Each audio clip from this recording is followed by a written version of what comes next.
9 pamoka – planų rašymas Elfolio aplinkoje. Spustelnam turinys pirmoje įrankių juostoje, tada antroje įrankių juostoje. Surandame žodį planai, spaudžiame naujas planas ir pavadiname.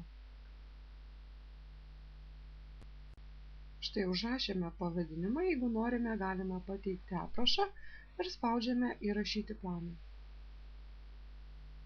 Tada į planą įkeliame užduotis. Spustelnam naują užduotis. Sakykime, tai bus kalbėjimo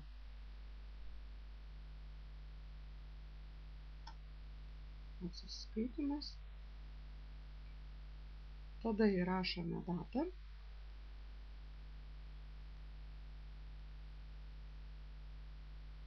Sakykime, tai vyks sausio 18 dieną.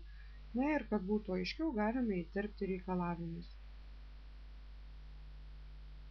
Na ir tuomet spaudžiame įrašyti užduotį. Na ir matome, kad mūsų plane atsirado dar viena užduotis.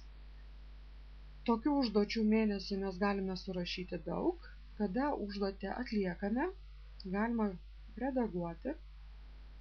Ir štai čia pažymėti, kad užduotis įvykdyta. Spaudžiame įrašyti.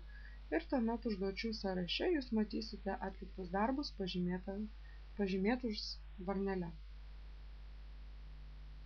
Taigi, sėkmės planuojant.